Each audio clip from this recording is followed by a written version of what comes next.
Alright, so let's talk about Joker from Persona 5, because this is a character who operates on multiple psychological levels at once, and I think that's what makes him so compelling. On the surface, he's the quiet transfer student, polite, reserved, keeps his head down, but put on the mask, step into the metaverse, and suddenly he's this confident, rebellious leader taking down corrupt adults and changing hearts. So which one is the real him, the quiet kid or the phantom thief? And what does it say about identity when your true self only emerges in a world outside reality? This is going to get into some Carl Jung territory, some moral psychology, and some deep questions about authenticity and rebellion. So let's get into it. The mask and the shadow. Let's start with the most obvious psychological element, the mask. In Jungian psychology, there's this concept called the persona. It's the mask you wear for society.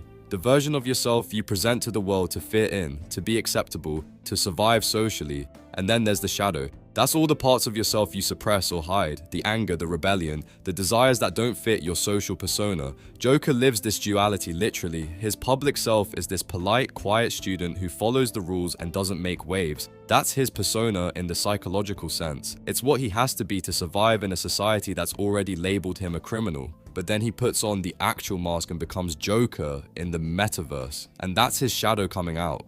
All that repressed anger at injustice, that desire to challenge corrupt authority, that refusal to just accept how things are, that's his true feelings that he can't express in the real world. So here's the question the game is asking. Which one is the real him? And I think the answer is both. That's the whole point. He's not one or the other. He's the quiet kid and the rebellious leader. The mask doesn't hide his true self. It allows him to express a part of himself that society won't let him show. But here's what gets interesting psychologically. Is the phantom thief identity actually liberating, or is it just another form of suppression? Because think about it. Joker can only be his full self in a cognitive world that literally doesn't exist. In reality, he still has to wear the polite student mask. So in a way, he's still trapped. He's found an outlet, sure, but he hasn't actually integrated these two parts of himself in the real world. That's the tragedy of his character. His authentic self can only exist in a place that isn't real. Moral rebellion, doing right in a wrong world. Now let's talk about why Joker does what he does, because this isn't just teenage rebellion for the sake of it. There's a genuine moral framework operating here. In psychology, there's this theory by Lawrence Kohlberg about stages of moral development. Most people operate at the conventional level. They follow rules because that's what society expects. They do what's legal, what's approved, what keeps them safe socially. But Joker, he's operating at what Kohlberg calls the post-conventional level. He's doing what's right, not what's legal. He's following an internal moral compass that says injustice is wrong even if the system allows it. And you can see this in who the phantom thieves target. They're not going after random people. They're going after adults who are abusing power, teachers who abuse students, politicians who manipulate the public, CEOs who exploit workers, people who are technically operating within the law but are morally bankrupt. The game is making a really interesting point here about moral psychology. It's asking, what do you do when the system itself is corrupt? When following the rules means allowing injustice to continue? And Joker's answer is, you break the rules, not out of chaos or selfishness, but because your moral principles demand it.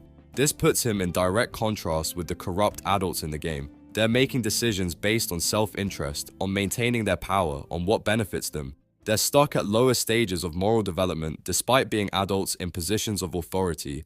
Joker's a teenager, supposedly less mature, supposedly less developed, but he's actually operating at a higher moral level than most of the adults around him. And that's the critique Persona 5 is making about society. That age and authority don't equal moral sophistication. The metaverse becomes this space where real justice can happen because the real world won't allow it. And that's both empowering and deeply sad. The criminal label and social stigma. He's been labeled a criminal. He tried to stop an assault, and because the guy he stopped was powerful and connected, Joker ended up with a criminal record. And suddenly he's not just a kid anymore. He's a delinquent, a troublemaker, someone to be watched, suspected, kept at arm's length. This is what sociologists call labeling theory. Once society puts a label on you, especially a negative one, that label starts to define you. People treat you according to the label, and eventually you might start acting according to it too. It becomes a self-fulfilling prophecy, and you can see this operating throughout the game. Teachers are suspicious of him, other students avoid him, Adults look at him with distrust. He's constantly reminded that he's the kid with a record, that he's on thin ice, that one wrong move and he's done. But here's what's interesting about Joker psychologically. He doesn't fully internalize the label. He doesn't become what they say he is. Instead, he redefines it. He takes the label criminal and makes it mean something else. Yeah, I'm a criminal. I'm a phantom thief. I steal hearts from corrupt adults. And that's a good thing. He reclaims the stigma and transforms it into something empowering. That's psychologically really sophisticated for a teenager. Most people in his situation would either completely submit to the label or rebel in destructive ways. But Joker finds this third option where he accepts the label while changing its meaning, and the Phantom Thieves give him the space to do that. They're all outcast in their own ways. They understand what it's like to be judged, labeled, pushed aside. So together, they create their own social identity, one where being different, being rebellious, being criminal, in the eyes of corrupt society, that's actually the honorable position. This is social identity theory in action. When the mainstream society rejects you, you find or create a subgroup that accepts you, and that group becomes your new source of belonging and validation. Quiet leadership and group dynamics. Joker as a leader. His leadership style is really interesting from a psychological perspective. He's not loud or domineering. He doesn't demand loyalty or bark orders. He's quiet, thoughtful, empathetic. He listens to people. He validates their pain. He helps them confront their own traumas and grow. This is what's called transformational leadership. Instead of leading through authority or fear, he leads by inspiring people to become better versions of themselves. He sees potential in them that they don't see in themselves. Think about each member of the Phantom Thieves, Anne dealing with guilt over Shiho, Ryuji trying to prove he's not just a screw-up, Yusuke escaping an abusive mentor, Makoto breaking free from expectations, Futaba overcoming her trauma, Haru finding her own voice. Joker doesn't fix their problems for them. He creates the space for them to fix themselves, and that's incredibly powerful psychologically. But here's something deeper. Each team member kind of projects their own stuff onto Joker. He becomes this symbolic figure for them, the leader who sees them, who believes in them, who gives them a purpose. And Joker, he takes that on. He becomes what they need him to be, which is both empowering and kind of heavy, right? Because in being everyone's leader, everyone's support, does he ever get to just be himself? This is the burden of leadership, especially for someone like Joker, who's empathetic and takes responsibility seriously. He holds space for everyone else's healing, but who holds space for his? And I think that's part of why his character resonates. He's strong, yes, but there's a loneliness to his strength, a weight he carries quietly because that's what leaders do. Compare this to the authority figures in the game. Kamoshida, Shido, all the corrupt adults. They lead through domination, manipulation, fear. They use people. They crush dissent. Joker leads through empathy and empowerment. He lifts people up. And that contrast is the game's statement about what real leadership looks like. The Velvet Room and psychological transformation. Now, so we need to talk about the Velvet Room, because this is where the game gets really deep into Jungian psychology. The Velvet Room is described as a prison in Persona 5, and Igor tells you it's a reflection of your inner state, your psychological prison. So what's Joker imprisoned by? Society's judgment, the criminal label, his inability to be his full self in the real world, the weight of everyone's expectations, and throughout the game, the Velvet Room represents this space of psychological transformation, where Joker fuses personas, where he confronts deeper truths about himself and his journey. In Jungian psychology, there's this concept called individuation. It's the process of becoming whole, of integrating all the different parts of yourself into a coherent, authentic self. And that's exactly what Joker's journey is. Each persona he uses represents a different aspect of his psyche, different archetypes, different qualities, different ways of being. And by mastering multiple personas, he's essentially integrating multiple aspects of himself. By the end of the game, when he awakens to Saturnile, that's the culmination of his individuation process. Saturnile represents complete liberation from external control, from society's judgment, from corrupt authority, from all the forces trying to define him. It's his fully realized self, not the polite student, not just the phantom thief, but the integration of everything he is. The rebel and the helper, the outcast and the leader, the shadow and the persona finally unified, and the prison bars of the Velvet Room, they shatter, because he's transcended the psychological prison that held him. That's what makes Persona 5's story so powerful from a psychological standpoint. It's not just a story about fighting bad guys. It's a metaphor for the psychological journey of becoming whole in a society that tries to fragment you, the integration question.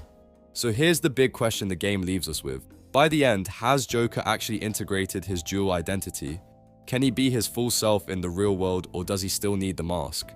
And I think the answer is complicated, because even after everything, he still has to be the quiet transfer student in public. Society hasn't changed that much. The system is still the system. But internally, he's different. He knows who he is now. He's proven to himself that he can stand up to injustice, that he can lead, that he can make a difference. The mask doesn't define him anymore. It's just a tool he uses. That's psychological maturity, not being one thing or another, but understanding that you contain multitudes, that you can be quiet and confident, reserved and rebellious, that these aren't contradictions, they're just different expressions of the same complex person. And maybe that's the real lesson. You don't have to be one thing. You don't have to choose between conformity and rebellion, between fitting in and standing out. You can be both. You can be everything you are without apology. But you have to fight for that. You have to reject society's attempts to label you, to simplify you, to put you in a box. You have to find your people who see all of you and accept it. And you have to do the hard psychological work of integrating your own contradictions. That's what Joker represents. Not perfection, but integration. Not power, but authenticity. And in a world that constantly tries to tell you who you should be, that's genuinely revolutionary. So there it is. The psychology of Joker from Persona 5. He's a character operating on multiple levels. The mask is both literal and psychological. The quiet student and the rebellious leader. The outcast who becomes a symbol of resistance. His story is about what happens when you're labeled and rejected by society, and how you can either internalize that rejection or redefine it on your own terms. It's about leading through empathy instead of authority, and it's about the psychological journey of becoming whole when the world wants to keep you fragmented. Persona 5 uses Jung, uses moral psychology, uses social identity theory, all wrapped in this stylish JRPG package. And Joker is the perfect vehicle for exploring these ideas because he's both specific and universal. Specific in his circumstances, the false accusation, the criminal record, the metaverse. But universal in what he represents. That struggle to be authentic in a world that punishes authenticity, that desire to fight injustice when the system protects it, that journey toward becoming fully yourself. Joker shows us what it looks like to take that powerlessness and transform it into purpose. To take the mask you're forced to wear and make it your own. To become the person you need to be, even if society doesn't have a box for that person. That's the real heist, not stealing hearts, stealing back your own identity from a world that tried to define you. Let me know what you think in the comments, and if you want more psychological analyses of game characters, drop suggestions below. I'll catch you in the next one.